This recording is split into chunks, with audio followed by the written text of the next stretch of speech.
আসসালামু আলাইকুম প্রিয় দর্শক, সাবেক আরও একজন প্রধান নির্বাচন কমিশনার গ্রেপ্তার হয়ে আজ আদালতে হাজির হয়েছিলেন। তাকে আদালতে উপস্থাপন করা হয়েছিল।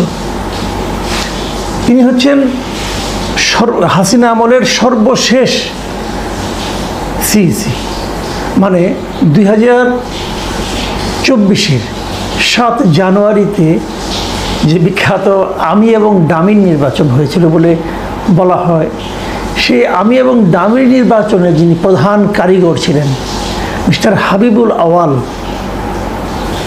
তাকে আদালতে উপস্থাপন করা হয়েছিল। এর একদিন আগে উপস্থাপিত হয়েছিলেন নিশিরাতের যে কারিগর mister K M Nurul Huda. আমি নুরুল হুদার উপস্থিতি নিয়ে এবং তার চিন্তা ভাবনা নিয়ে কথা বলেছিলাম যে এত কিছুর পরেও লোকটার মধ্যে কোনো অনুশোচনা দেখিনি, এবং আমি খুব হতাশ হয়েছিলাম এ কারণে যে একজন সেন্সিবল মানুষ, এত বড় একজন কর্মকর্তা ছিলেন, মানুষের দায়িত্ব নিয়েছিলেন মানুষকে একটা ভালো নির্বাচন দেওয়ার, তিনি কিভাবে এখনো পর্যন্ত নিজের অপকর্মের পক্ষে সাফাই গেয়ে গেলেন। এবং এই যে নিজের অপকর্মের পক্ষে সাফাই গেয়ে যাওয়া, এর মাধ্যমে উনি কিন্তু কোনো ব্যক্তির কাছে কারো কাছে মিনিমাম সম্মানিত হননি, বরঞ্চ তার প্রতি ঘৃণা আরও বেড়েছে। এবং এই যে ঘৃণা বেড়েছে, এটা উপলব্ধি করার ক্ষমতাও এই ভদ্রলোকের আছে কি না আমার সন্দেহ। যাক, সেটা আগের আলোচনা। আজকে আমরা একটা নতুন দৃশ্য দেখলাম। মিস্টার হাবিবুল আওয়াল সাহেব, উনি মানে সিইসি হওয়ার আগেই বেশ জাদ্রেল একজন লোক ছিলেন। উনি সচিব ছিলেন এবং বেশ জাদ্রেল সচিবই ছিলেন বলা যায় ওনাকে। এবং উনি যখন সিইসি পদে মনোনয়ন পান, তখন উনি সবার সঙ্গে বসে বিভিন্ন কথাবার্তার মাধ্যমে অনেকের মধ্যে একটু হলেও আশা সঞ্চার করেছিলেন যে উনি বোধহয় আগের গুলির মতো গড্ডালিকা প্রবাহে গা ভাসাবেন না। কিন্তু সেই প্রত্যাশা শেষ পর্যন্ত বাস্তবায়িত হয় নাই। উনিও লোভের কাছে অথবা ভয়ের কাছে আত্মসমর্পণ করেছেন অথবা আলিঙ্গন করেছেন, এটাকে যে হিসাবেই ধরা হোক না কেন।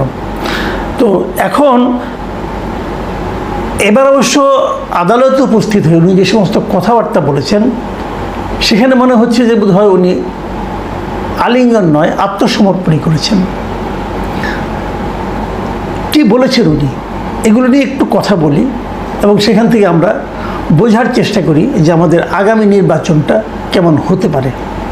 এটা নিয়ে আমি যে রিপোর্টটা ডেইলি স্টার থেকে একটা রিপোর্ট নিয়েছি, এটা শিরোনাম হচ্ছে এত ভয়ঙ্কর নির্বাচন হবে জানলে দায়িত্বই নিতাম না, আদালতে হাবিবুল আওয়াল। মানে উনি আদালতের কাছে বলেছেন যে এই নির্বাচনটা যে এত খারাপ হবে, এটা বুঝলে উনি নাকি দায়িত্বই নিতেন না। তো ওনার এটা আমার কাছে মনে হয়েছে একটা 100% নির্জলা মিথ্যা কথা। এটা যে ভয়ঙ্কর নির্বাচন হবে, এটা কে না জানতো? উনি এত জ্ঞানী একজন লোক, উনি এটা কেন জানতেন না, এটা ভেবে আমি আসলে বিস্মিত হচ্ছি। না জানার কি আছে? যখন উনি দেখলেন যে কোনো রাজনৈতিক দল নির্বাচনে এলো না, যখন উনি দেখলেন শেখ হাসিনা বলল যে আমার দলই নির্বাচন করবে, সবাই আমার দলের সবাই নির্বাচন করবে, মানে দামি প্রার্থীও আমার, নৌকার প্রার্থীও আমার, যখন এগুলি হলো, তখন উনি বুঝতে পারেন না এটা ভয়ঙ্কর হবে না কি প্রতিযোগিতামূলক হবে। উনি বুঝতে পারেন নাই। এত কম বুদ্ধি নিয়ে উনি তাহলে সচিব ছিলেন কীভাবে? যাই হোক, উনি আবার কথা বলেন কিন্তু খুব সুন্দর। আমি বিভিন্ন সময় দেখেছি উনি কিন্তু মানে ওনার কিন্তু বাক চাতুর্য বেশ চমৎকার, সুন্দর করে গুছিয়ে স্মার্টলি উনি কিন্তু কথা বলতে পারেন। সেই তার স্মার্টনেসের মানে প্রকাশ ঘটাতে যে উনি যে একটা নির্জলা মিথ্যা কথা বলেছেন এবং যে মিথ্যাটা কারো কাছেই গ্রহণযোগ্য হবে না, এটা আসলে উনি কেন বুঝতে পারলেন না, আমি বুঝতে পারলাম না। যা হোক, এখানে উনি কয়েকটা কথা বলেছেন যে কথাগুলো আমি মনে করি খুবই গুরুত্বপূর্ণ। সেই গুরুত্বপূর্ণগুলো আমি আলাপ করি। যেমন ওনাকে এই কথাই, যে কথাটি এখন এইমাত্র আমি বললাম আর কি, যে ভয়ঙ্কর নির্বাচন, তখন এটা জেনে ওই আদালতের যিনি বিচারক ছিলেন তিনি কিন্তু প্রশ্ন করেছেন যে আপনি যদি নির্বাচনের আগে যে অবস্থা আপনি দেখছেন, দেখার পর তাহলে আপনি পদত্যাগ করলেন না কেন? আমি কিন্তু সবসময় এই কথাটাই বলি, যারা নির্বাচনে দায়িত্ব নেন তারা যদি নিজের মতো করে একটা নির্বাচন পরিচালনা করতে না পারেন, যদি বুঝেন যে প্রশাসন আমাকে হেল্প করবে না, সরকার আমাকে হেল্প করবে না, তাহলে তো আপনার তো পদত্যাগের একটা অপশন আছে। আপনি যদি পদত্যাগ করে যান তাহলে তো সরকার একটা উল্টো চাপে পড়ে যায়। কেন পদত্যাগ করলেন না? উনি একটা খোঁড়া যুক্তি দিয়েছেন। উনি বলছেন যে আমার এক বন্ধু আমাকে জিজ্ঞাসা করেছিল এই যে তুমি পদত্যাগ মানে কেন করলে না। উনি বলছেন যে এই অবস্থায় পদত্যাগ করা সম্ভব ছিল না। কেন সম্ভব না হওয়ার কী আছে? সম্ভব না হওয়ার কী আছে ভাই? কাগজে লিখে দেবেন যে এই অবস্থা যে নির্বাচন হচ্ছে, এই নির্বাচন জনগণের প্রত্যাশা মেটাতে পারবে না, কাজে এমন নির্বাচন পরিচালনা আমার পক্ষে সম্ভব না, শেষ। তাহলে আপনি কিন্তু আজকে হিরো হয়ে থাকতেন। কিন্তু যে লোভ, 2 বছর হয়েছে, আরও 3 বছর সামনে আছে, বড় বেতন, নানা ধরনের সুযোগ সুবিধা, দামি গাড়ি চড়ার ব্যবস্থা, পরিবারের জন্য নানা রকম অর্থনৈতিক সুযোগ সুবিধা, হয়তো ওনার আগে অনেক কিছুই ছিল, তারপরে আরও বেশি পেলে কে ছাড়ে? ওনারা সেই মানসিকতায় কাজ করেছিল, কাজেই লোভটা ছিল ভাই। আপনি এখন ওই বড় বড় কথা বলতে কোনো লাভ নাই। যাক, তবু উনি বলেছেন, তবে উনি কিছু কথা বলেছেন, এই আত্মোপলব্ধিগুলি আমার মনে হয় যে একটু উচ্চারণ করা দরকার। যেমন উনি বলেছেন, উনি এর আগে নির্বাচনগুলির কথা বলেছেন।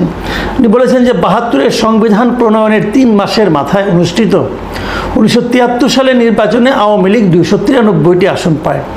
সেই নির্বাচনও সুষ্ঠু ছিল না। 73-এর নির্বাচনটা সুষ্ঠু ছিল না, এটা হলো হাবিবুল আওয়ালের উপলব্ধি। আমার জানতে খুব ইচ্ছা করে, এই কথাটা কি উনি শেখ হাসিনাকেও বলতে পেরেছিলেন, নাকি এখন কাঠগড়ায় দাঁড়িয়ে ওনার উপলব্ধিটা হলো?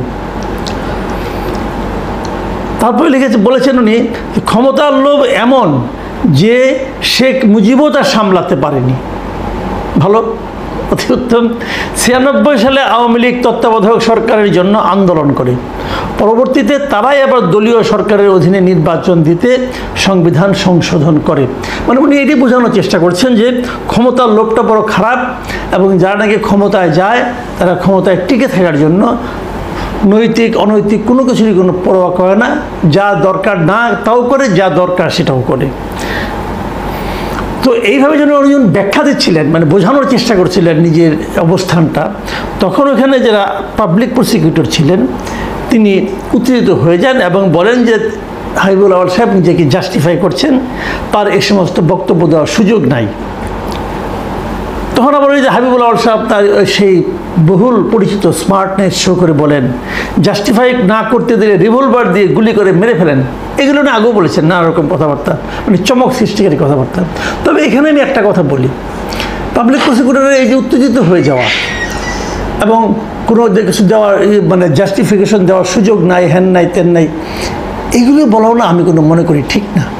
ঠিক না এই কারণে, ওনাকে যদি বিচারক অ্যালাউ করেন তাহলে আপনি কে তাকে কথা বলতে না দেওয়ার? আর একজন লোক আপনি কথা বলতে দেবেন না কেন? আপনাদের এই জিনিসগুলো বুঝতে হবে। আপনি তো দলীয় লোক না রে ভাই।